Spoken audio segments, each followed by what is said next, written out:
Algunas cosas las razonamos paso a paso. Así como existe el silogismo en lógica, existe el silogismo en la acción. El pulpero o el tendero sienten cuándo un producto va a tener gran demanda. Los departamentos de compras también sienten cuando un artículo se va a poner de moda. Ese sentimiento a veces se confirma, a veces falla. El médico experimentado desarrolla lo que se denomina ojo clínico y con menos evidencias llega a diagnósticos correctos. Se puede ser buen jugador de fútbol siguiendo un manual o siguiendo la intuición. Buenos días, Álvaro Cedeño y Álvaro Cedeño les saludan en este episodio número 217 de Diálogos con Álvaro Cedeño. Esta es una conversación intergeneracional que toca temas como acción humana eficaz, espíritu emprendedor, transformación de conflictos y política pública. Hoy para conversar sobre el artículo publicado esta semana en la página web alvarocedeno.com titulado Acción Intuitiva. Papá, muy interesante cómo elaboraste una lista de sentidos que van más allá de los cinco habituales que conocemos. Muy interesante me pareció este artículo. Muy bien, muy bien. Eh, es un tema, es un tema que uno se lo encuentra, ¿verdad? En la vida profesional. Y es como profesional de distintas especialidades van creando como un sedimento de lo que saben. Y entonces ya lo que saben no es discursivo, sino que lo que saben se ha convertido como en rutinas habituales dentro de ellos, ¿verdad? Eh, bueno, ocurre, por ejemplo, cuando aprendemos una actividad mecánica, como cuando aprendemos a conducir automóvil. Al principio andamos muy pendientes, sobre todo en aquellos tiempos de clutch, freno, palanca de cambios y tal, y de la carretera y de los automóviles que vienen, de la velocidad, etcétera. Y luego esas cosas se convierten como en un destilado, ya no tenemos que pensarlas, uno se pone a conducir y va eh, utilizando todos esos conocimientos, pero sin pasar racionalmente y menos verbalmente por ellos, ¿verdad? Ocurre también con destrezas, ¿verdad?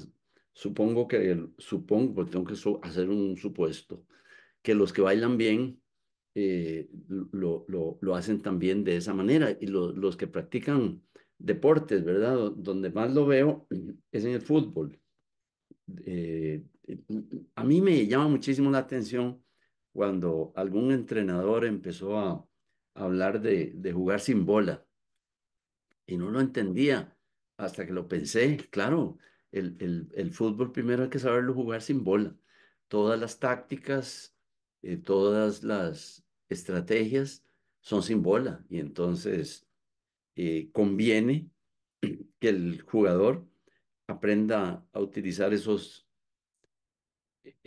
adquiera esos conocimientos y aprenda a utilizarlos, aunque no tenga la bola, ¿verdad? Un ejemplo es, solo una persona tiene la bola en un determinado momento y todos los demás están jugando el partido, se están desmarcando, están atrayendo defensas, están haciendo, están mostrando jugadas que no harán para distraer, etcétera. Eso es muy, muy bonito.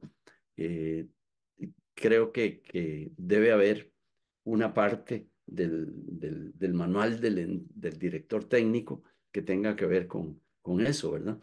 Y no hay duda de que hay jugadores que hay jugadores que saben hacer la jugada en función de esos conocimientos que tienen.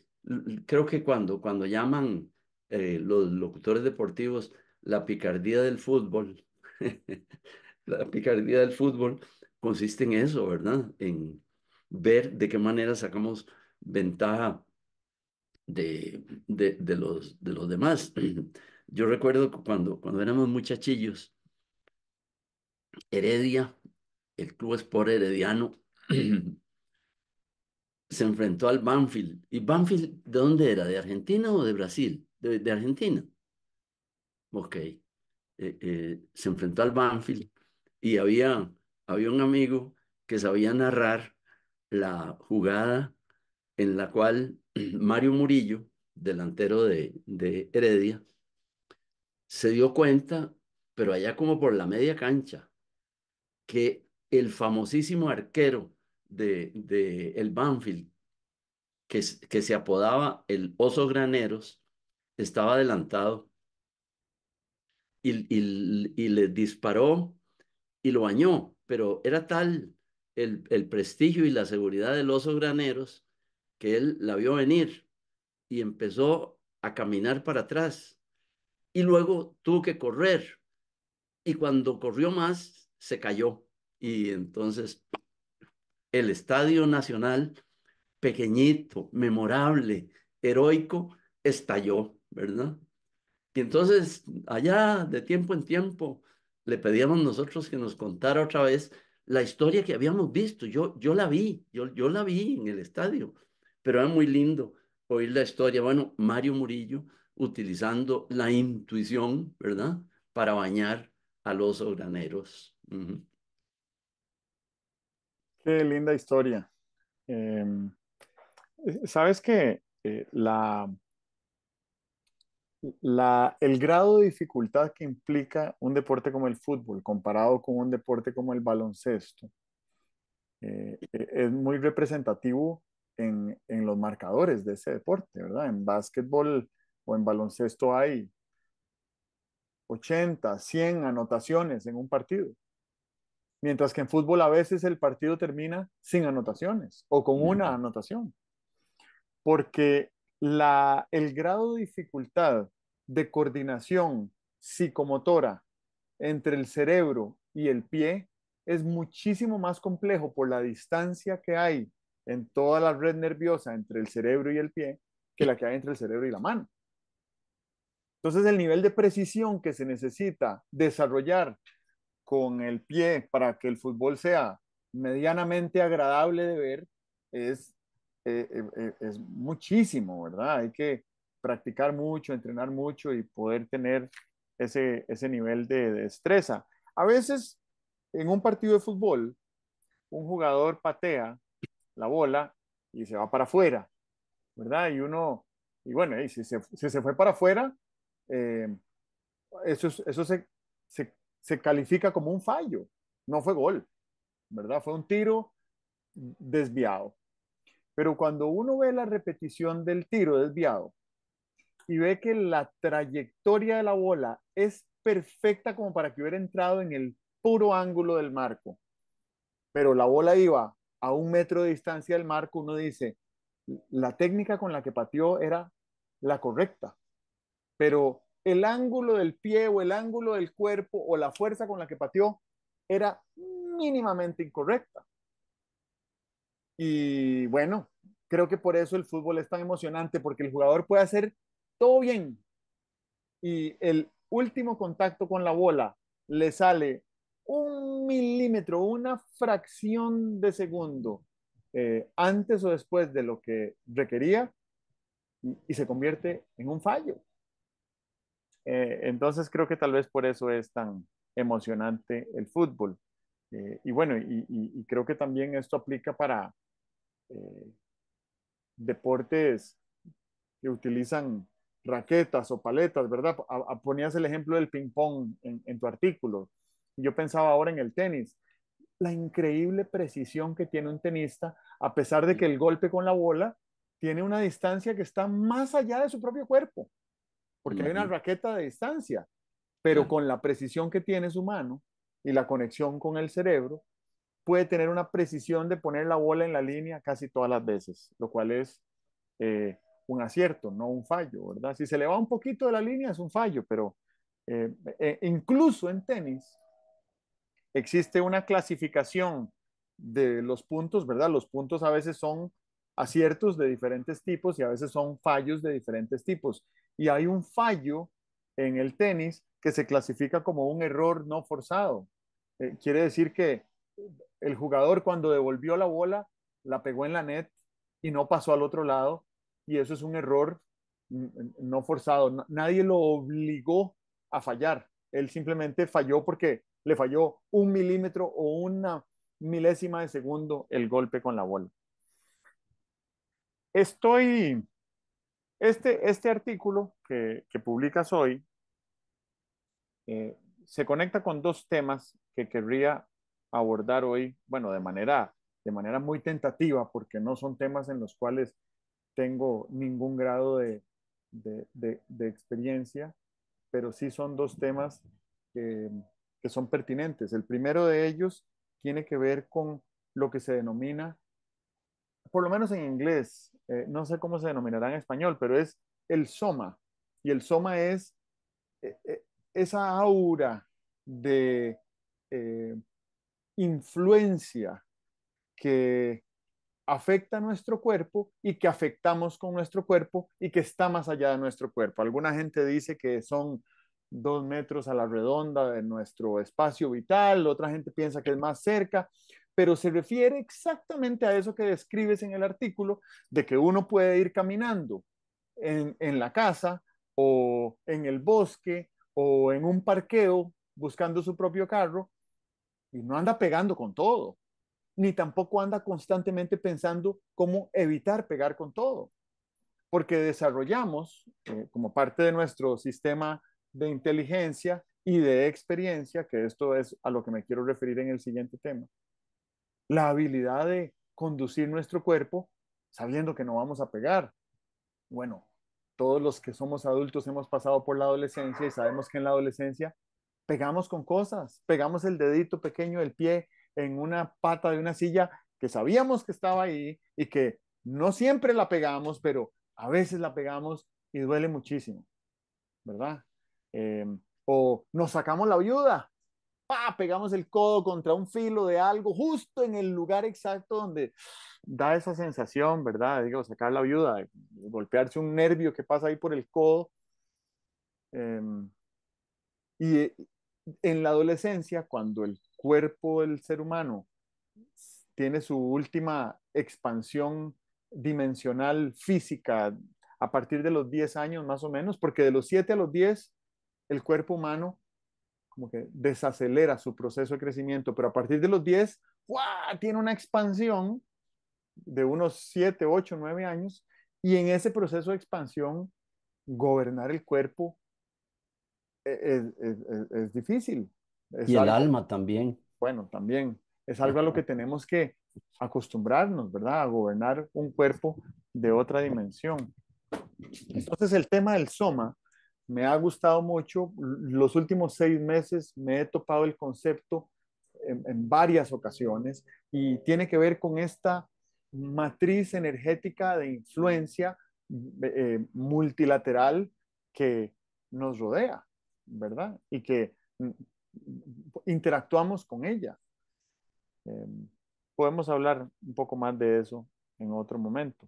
El segundo tema es un libro que estoy leyendo en este momento que se llama La, la generación ansiosa.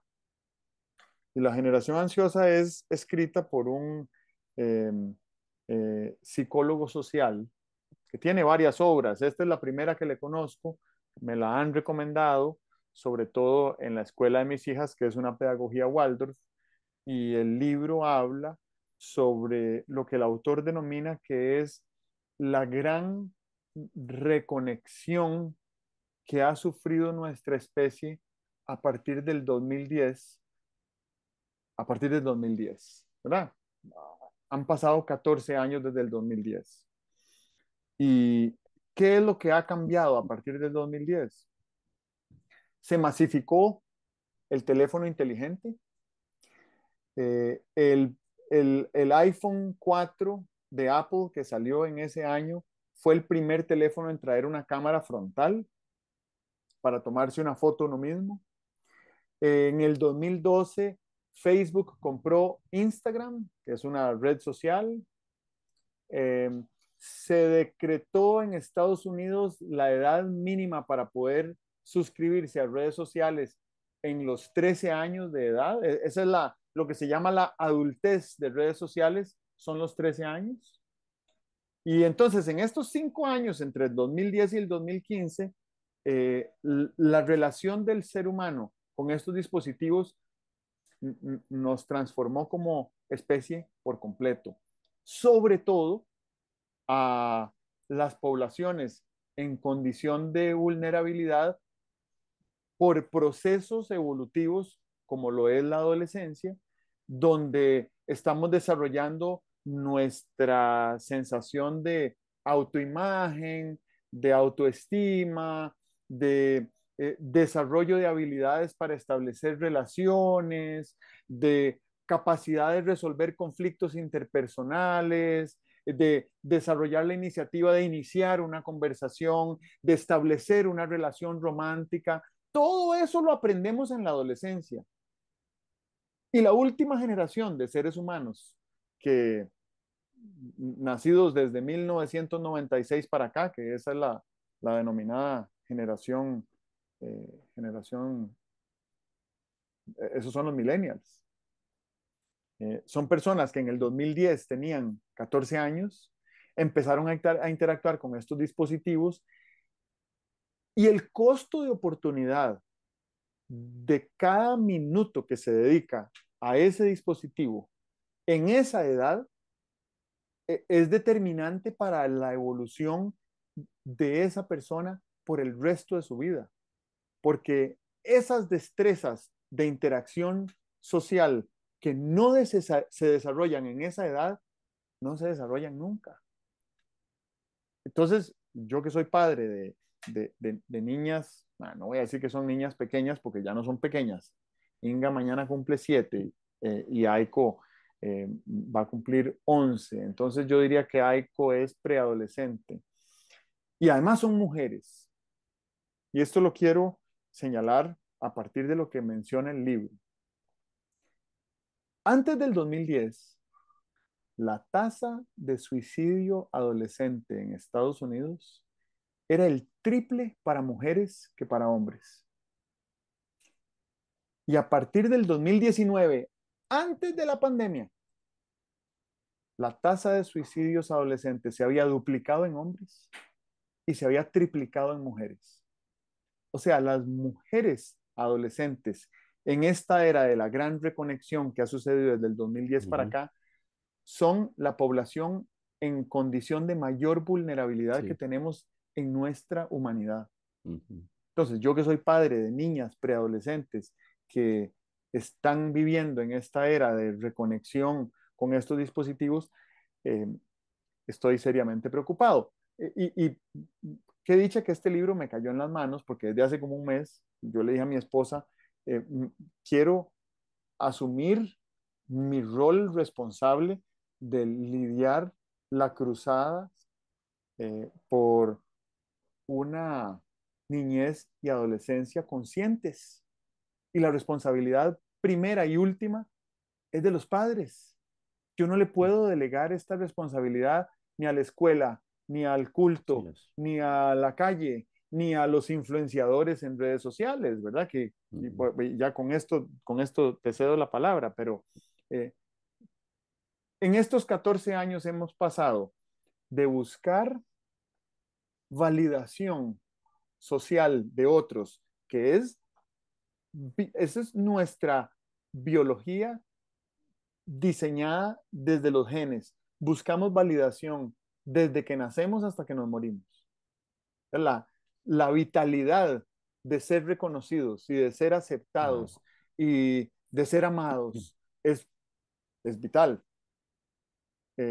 Pasamos de tener esa necesidad a buscarla en línea con personas conocidas y con las redes sociales hemos pasado a buscarla en línea con personas desconocidas.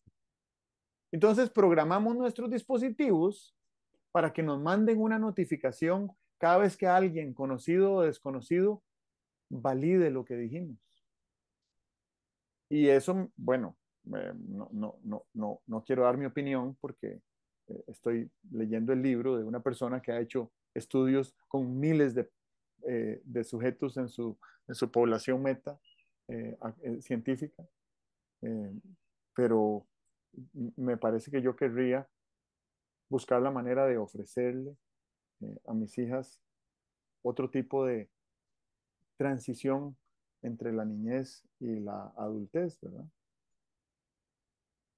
Estás hablando de algo a lo que yo me he referido hace mucho tiempo como la gradería, ¿verdad? Creo que todos tenemos un público al cual queremos quedarle bien, del cual queremos obtener una buena calificación. Eh, el público cercano del núcleo familiar es evidente que, que normalmente queremos obtener una buena calificación con ellos, pero la gravedad se extiende, ¿verdad? Según para algunas personas, para algunas situaciones, la gradería que tenemos es más grande. Ahora de lo que estamos hablando, quizá es de gradería para cosas que son superficiales eh, y que se ha convertido en una gradería muy grande, ¿verdad? Si estoy tomando café en el café tal, en el café tal, y, y pongo la foto en Facebook y me empiezan a decir, qué bien, qué bonito lugar, qué bien, eh, te veías, no sé qué, no sé cuánto. Ahí estamos obteniendo retroalimentación sobre un asunto que es trivial, pero creo, por lo que veo en las redes sociales, que se valora mucho ese asunto trivial. Es que antes querías ser reconocido por cosas que eran así como muy elaboradas, ¿verdad? Por algo que dijiste, por algo que escribiste, por la nota que sacaste en tercer año en matemáticas, eh, por el ranking en el que quedaste en los primeros lugares en una calificación artística o colegial o no sé qué, ¿verdad? Pero hoy en día estamos buscando a esa gradería para cosas que son un poco más triviales.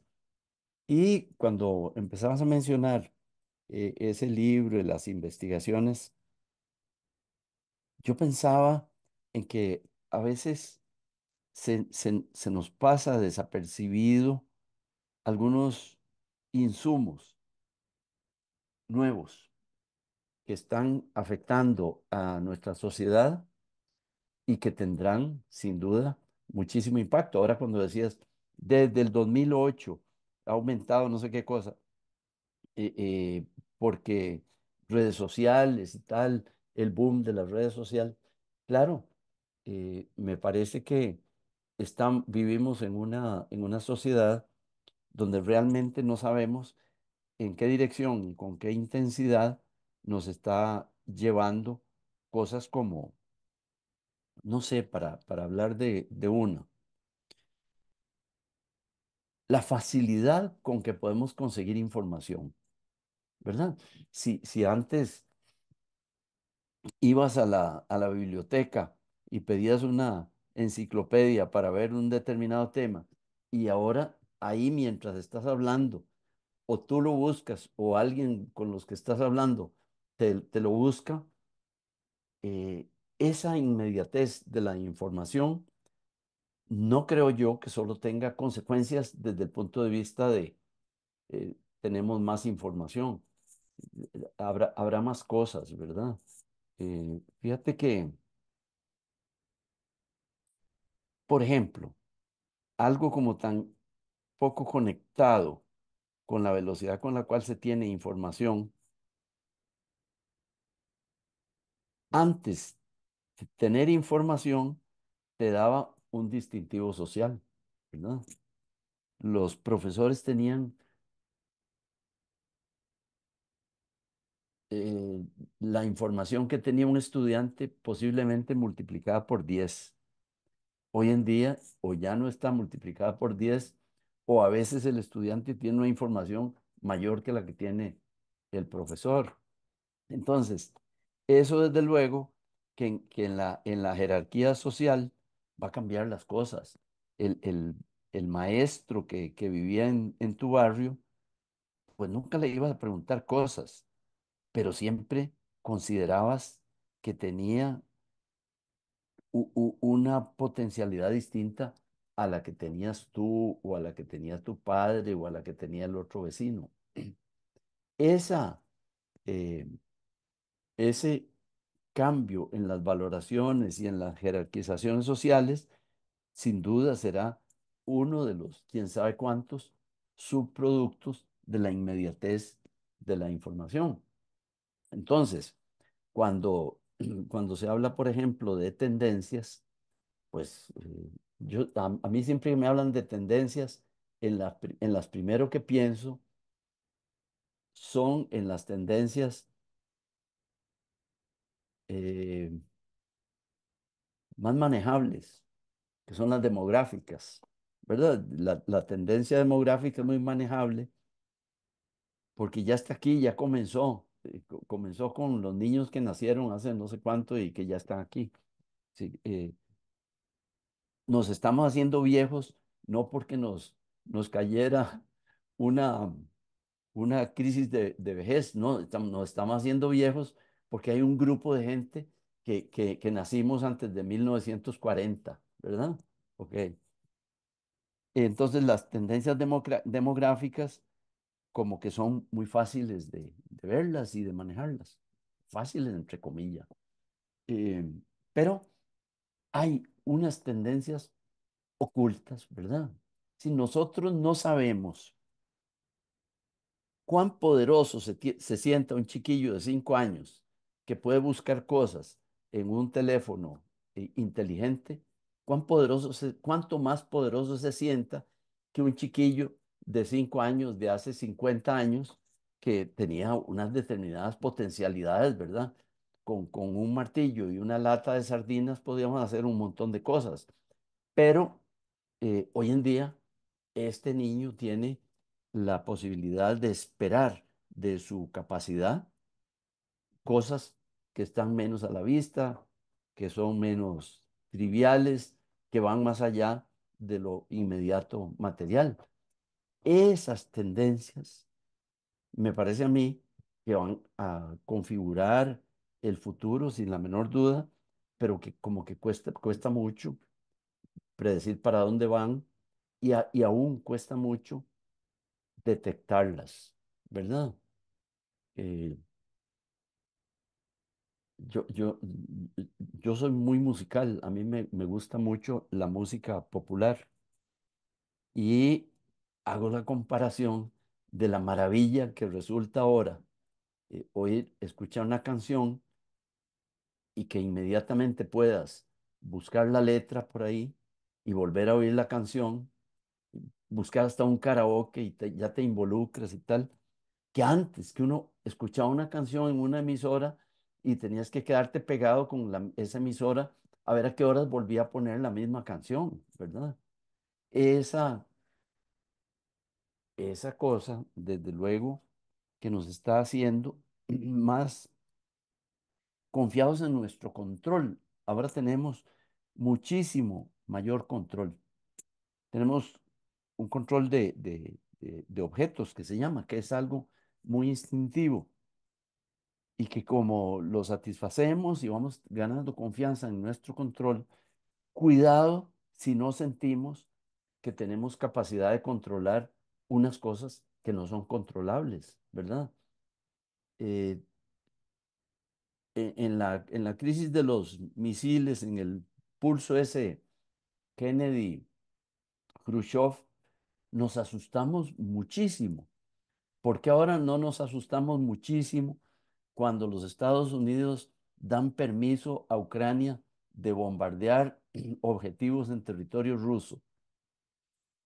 Tal vez sea exceso de confianza en nuestro en nuestra capacidad de control, ¿verdad?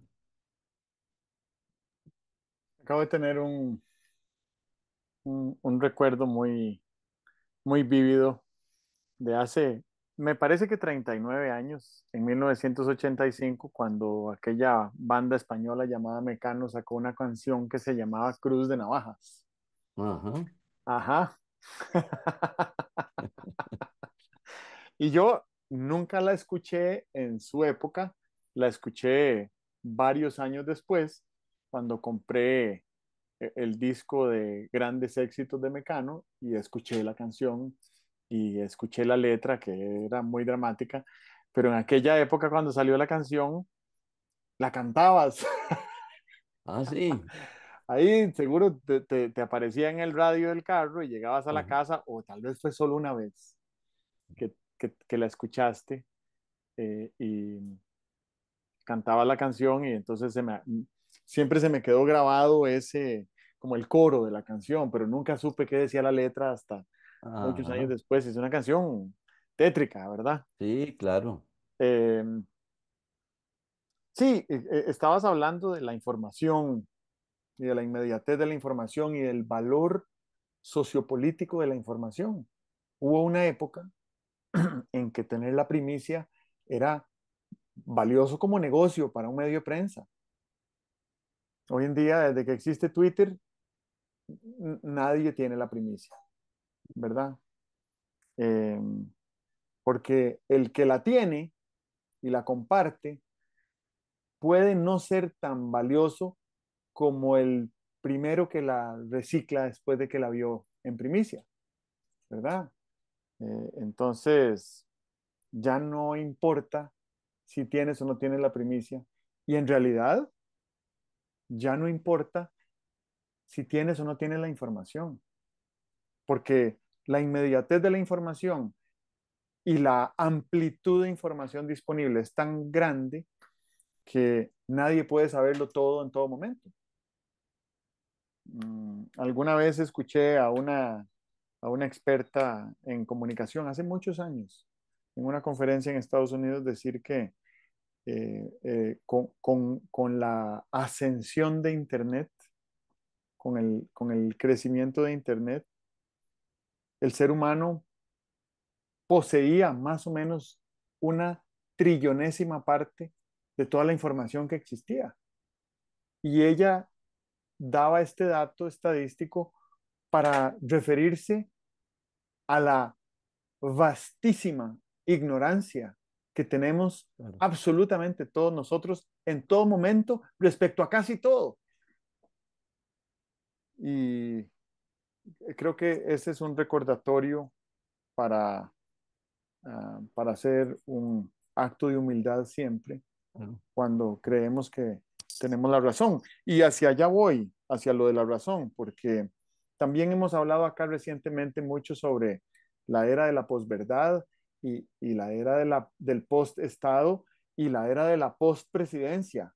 Ya no importa quién sea el presidente o qué diga el presidente, porque podría ser mentira. Es más, es muy probable que no sea toda la verdad. En parte por este efecto de ignorancia que estamos mencionando, ¿verdad? Por supuesto que el hecho de ser una persona que ocupa la jefatura del Estado quiere decir que es también una persona que crea sus propias noticias. Sí. Y eso lo aprendimos en la era de la presidencia de Donald Trump, donde él creaba geopolítica en Twitter. Entonces el presidente de Estados Unidos se levantaba a las 6 de la mañana y con lo que hubiera soñado o con la digestión que hubiera tenido, se tiraba ahí un mensajito de 140 caracteres y eso movilizaba ejércitos, afectaba la, la bolsa de valores en Wall Street con la opinión de una persona por la posición que ocupa de jefe de Estado. Entonces, hemos superado la era del valor de la información como en el tiempo, de la primicia, ya no es importante. Hemos superado la era de la verdad o estamos transitando hacia un lugar donde ya no importa quién tenga la verdad, a nadie le vamos a creer. Siento que estamos empezando a desapegarnos de la razón, no del raciocinio, sino de si tengo o no tengo la razón. Eh, y nos estamos empezando a desapegar por varios de los elementos que acabo de mencionar. De ahí, como lo decías tú desde hace décadas en tus talleres de liderazgo y de desarrollo personal, yo podría estar equivocado. Es más, es altamente probable que haya algo de imprecisión en todo lo que yo digo, en todo momento. Ujú, sí. Entonces, empezamos a crear conciencia y a desarrollar mayor humildad, que creo que viene con la madurez, sobre el hecho de que tal vez yo no tengo la razón o de que tal vez la razón está en algún punto intermedio entre lo que dice mi interlocutor y lo que digo yo. Y entonces empieza a adquirir mayor relevancia la felicidad. ¿Qué me hace a mí más feliz? Tener la razón, decir la verdad, poseer la información más relevante en todo momento. No, otras cosas me hacen feliz. Entonces, si yo mm, eh, me enfoco en perseguir la felicidad, pues estos otros asuntos, la razón y la verdad y la información, me vienen flojo, ¿verdad? Y creo que hay otra capa de, no sé si de complejidad o de simplicidad, porque la verdad es que creo que estamos simplificando, de verdad estamos deshojando la cebolla.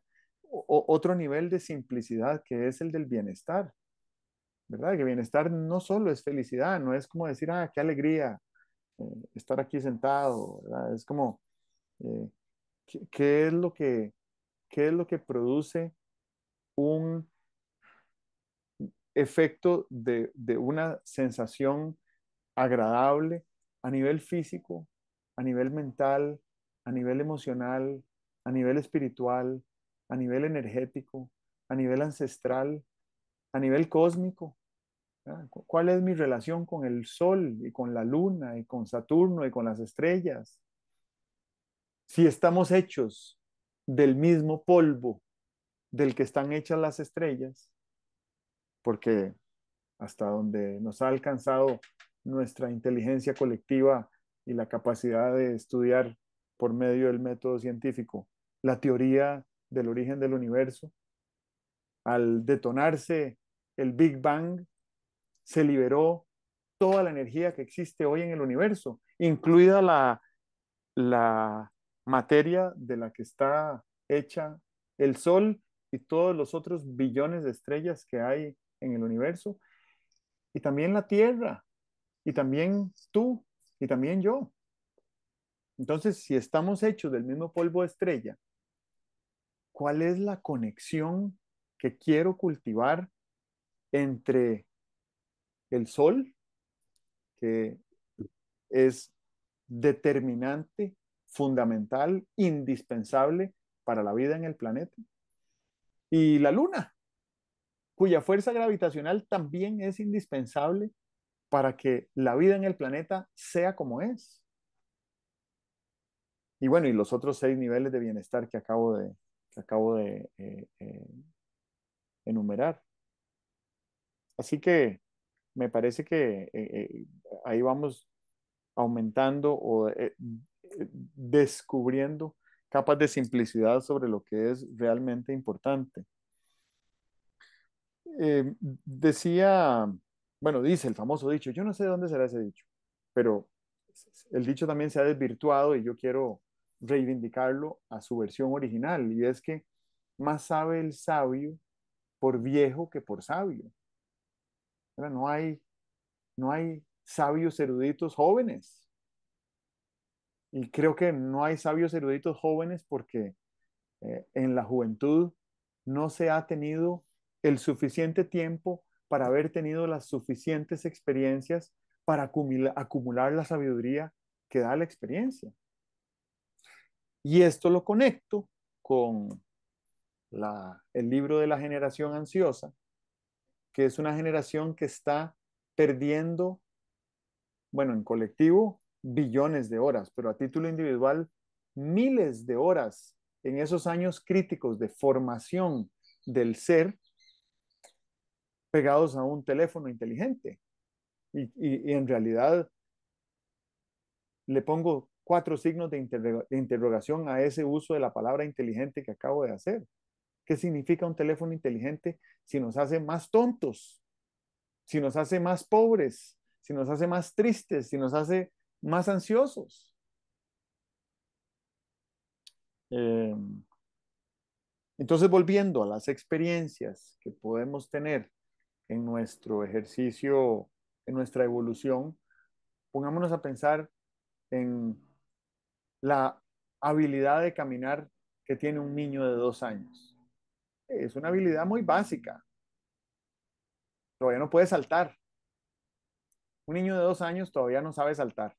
No sabe cuál es la mecánica, ni cuáles son los músculos, ni cuáles son las instrucciones que su cerebro tiene que enviarle al cuerpo para poder saltar en 2 pies y caer en ellos, en el suelo. Pero ya puede caminar.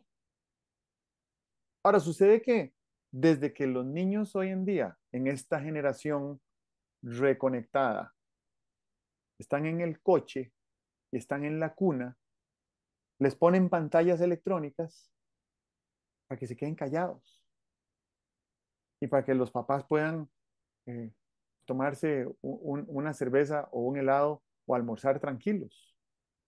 No digo que no sea agobiante tener que cuidar a otro ser humano en esas condiciones de inservibilidad que tiene un bebé, pero darle un dispositivo electrónico a un bebé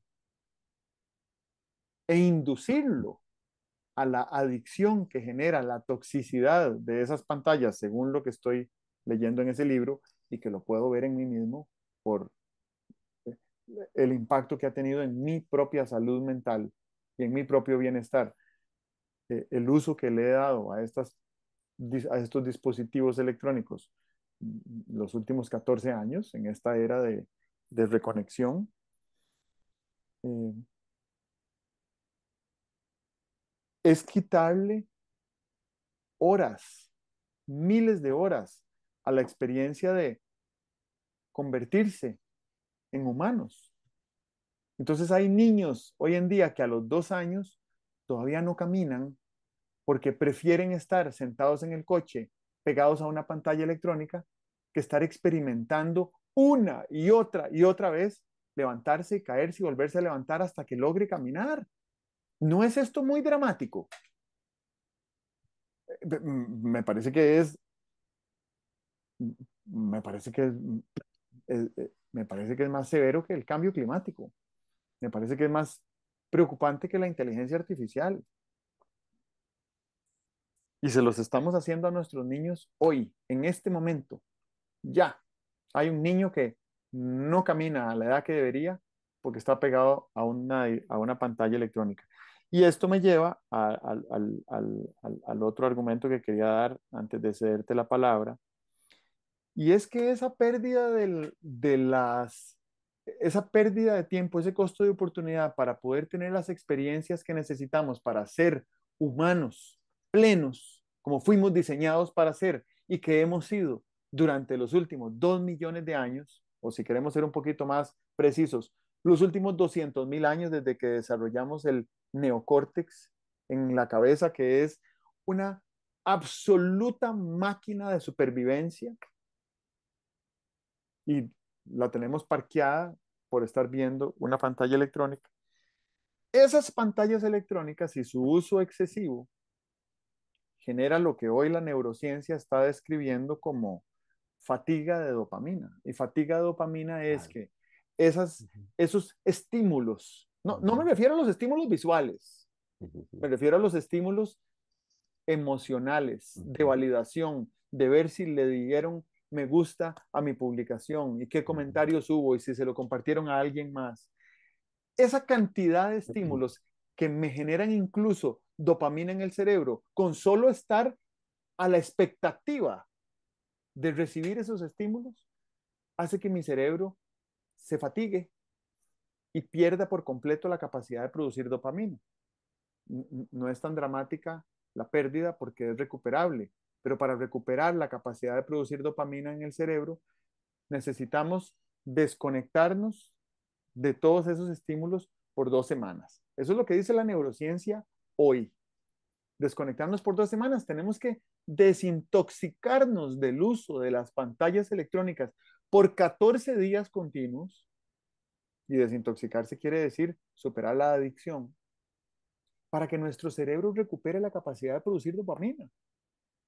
Y esto lo saben muy bien las empresas que desarrollan las aplicaciones que se utilizan en estos dispositivos electrónicos, principalmente las empresas de redes sociales, porque eso es lo que las hace adictivas y que la gente quiera usarlas más y consumir más y vender más anuncios y generar más billones de dólares. A partir de la dopamina en el cerebro de una persona a la cual no le estamos pagando nada. Estamos extrayendo del ser humano su dopamina para que nos produzca billones de dólares en ventas digitales.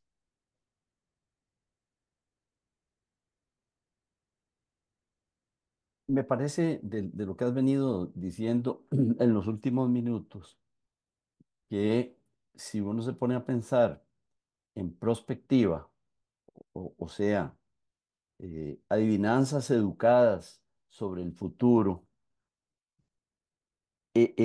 los elementos de esa perspectiva han cambiado, ¿verdad? Yo recuerdo cuando se leían cosas de futurología y estaban por capítulos, ¿verdad?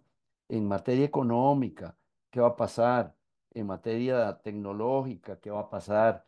En materia física, ¿qué va a pasar? Pero ahora tenemos unas variables que, según estás diciendo, afectan la forma como funciona nuestra naturaleza humana más íntima.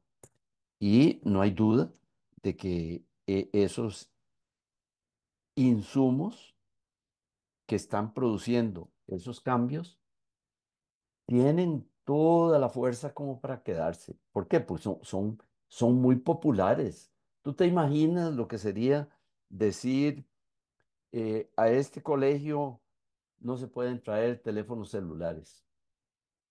De alguna manera, los chiquillos eh, eh, buscarían la forma de introducir teléfonos celulares disfrazados eh, eh, para tener el teléfono celular ahí. No podría haber, según lo que estás diciendo, un recreo de un niño si no hubiera cercanía con el teléfono celular. Bueno, esos cambios tan fundamentales, ¿qué conexión tienen con cosas que son grandes temas de la humanidad, ¿verdad? Por ejemplo, está clarísimo que los teléfonos inteligentes nos dan información, pero me parece que está también clarísimo que nos están produciendo o felicidad o un sucedáneo de la felicidad. A mí me parece que nos están produciendo un sucedáneo de la felicidad, es decir, algo que sustituye eh, elementos de lo que llamamos felicidad.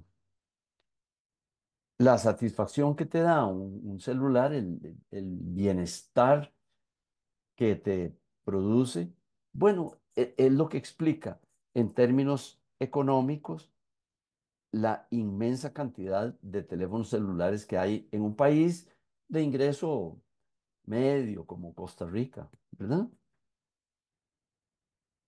La gente le atribuye una función de bienestar al celular y hace lo posible por comprárselo y todo el mundo anda con un celular. Entonces, tanto el tema de la felicidad como el tema del bienestar están recibiendo insumos que están transformando lo que sentíamos y creíamos alrededor de esos grandes temas.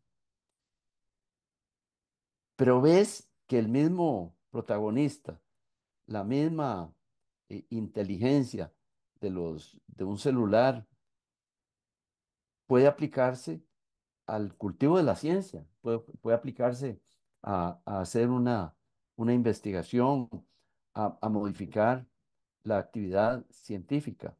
O sea, que la ciencia del futuro tendrá que verse influenciada por lo que está ocurriendo con esta pasión que siente la gente con los celulares.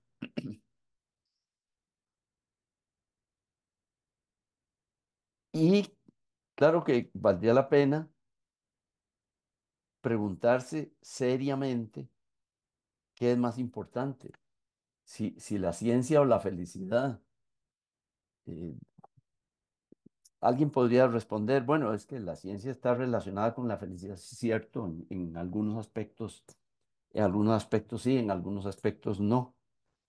Pero si tuviéramos que elegir en un ejercicio de prospectiva qué es más importante, si la ciencia o la felicidad, primero yo no estoy tan seguro que ganaría la votación de qué es la felicidad. Creo que la ciencia tiene más prestigio que la felicidad. Tiene, exhibe métodos más sólidos de adquisición, la ciencia, el logro, que la felicidad, ¿verdad? Todos los libros de ciencia te muestran cómo hacer ciencia, pero no todos los libros de felicidad te muestran cómo ser más felices. Y ahí vamos a tener que hacer una, una gran toma de decisión sobre qué es lo que nos interesa como seres humanos. Si la ciencia o la felicidad podrían interesarnos las dos cosas. Lo terrible sería que alguien dijera, la ciencia, a mí de la felicidad ni me hablen, porque yo pienso que estamos diseñados para buscar la felicidad. Si nuestros mismos instintos están ahí para buscar la felicidad. Si el hambre y lo que estamos dispuestos a hacer cuando tenemos hambre son una señal de que queremos solucionar ese disconfort que es el hambre. O sea, de que en nuestra escala de felicidad, lo del hambre, no del hambre en el mundo, hablo del hambre mía dentro de unas horas. Lo del hambre es un activador de un comportamiento. Todos sabemos cómo relacionarnos con la ciencia, pues a través del método científico, pero no todos sabemos cómo relacionarnos con la felicidad. En eso estamos en pañales, ¿verdad? La psicología positiva de Seligman y compañía apenas nos empieza a dar trazas de por dónde es que hay que buscar la felicidad, siendo un asunto tan importante, ¿verdad? Para los seres humanos. A mí me parece que si uno dice, bueno, en este ejercicio de prospectiva, apuntemos allá a la derecha de la pizarra blanca dos cosas en las que valga la pena estar pensando hoy alrededor de todas estas preguntas crudas, elementales que hemos estado planteando. Y a mí me parece que lo que yo apuntaría allá a la derecha en la pizarra blanca son dos palabras, filosofía y espiritualidad. Me parece que en la coyuntura en que estamos vamos a tener que pensar mucho en filosofía y vamos a tener que pensar mucho en espiritualidad. En filosofía yo me encuentro una analogía que podría ser útil.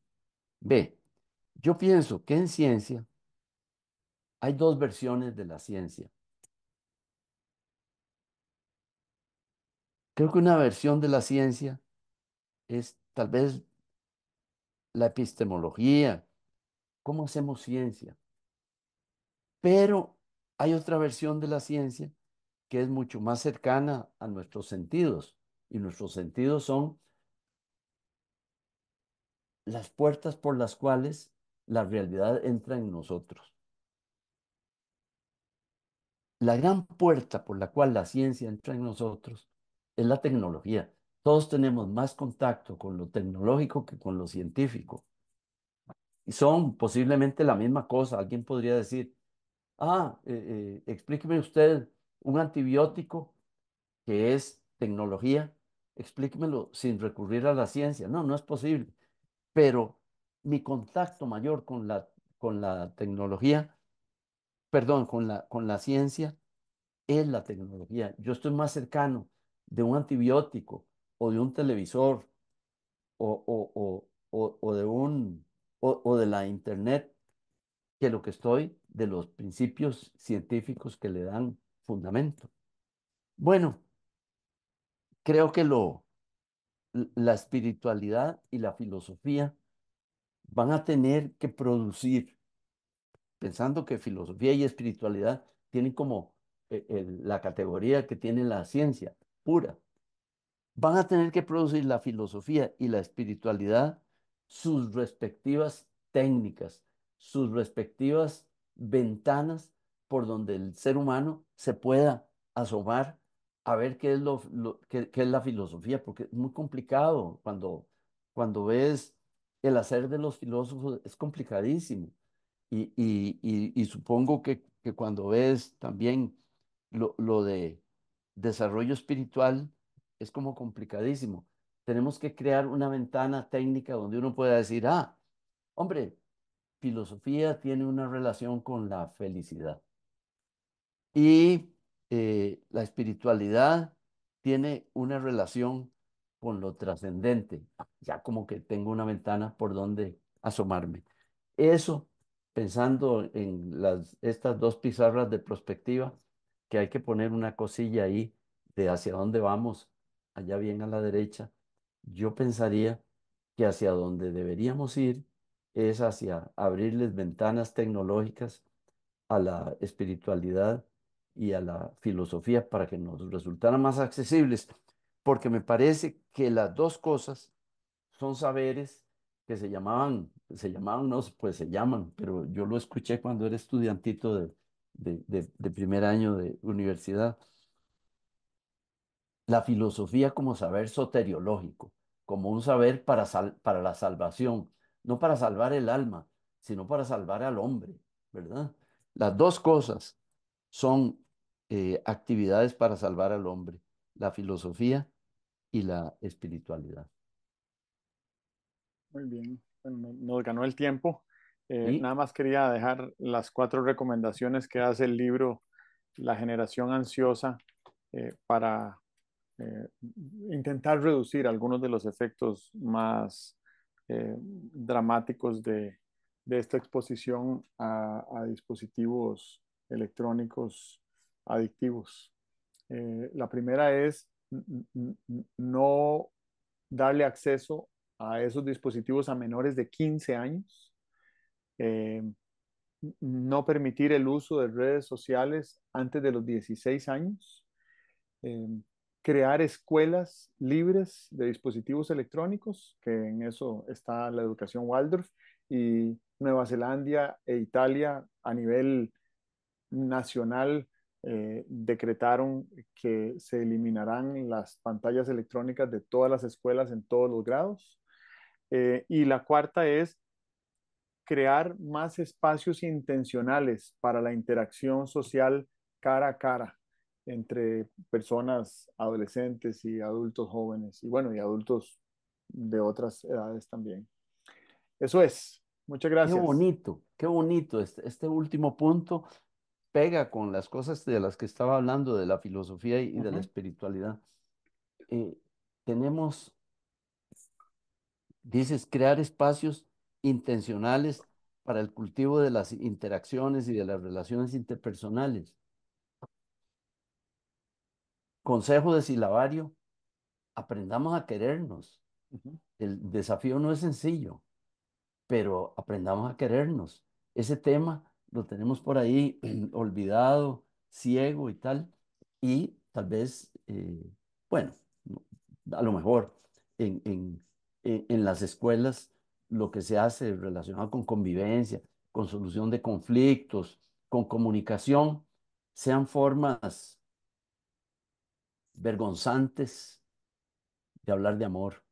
Digo vergonzantes porque se puede hablar de amor sin que te dé vergüenza, o se puede hablar de amor con un poquillo de timidez, ¿verdad? Entonces, el punto cuarto ese me parece que quiere decir, cultivemos el amor sin timidez. Muy bien. Bueno, Bueno, eh, creo que le cayó bien a tu garganta hablar un poquito. sí, cómo no. Ok, me Ok, alegro. bueno, Nos vemos. hasta luego. Chao.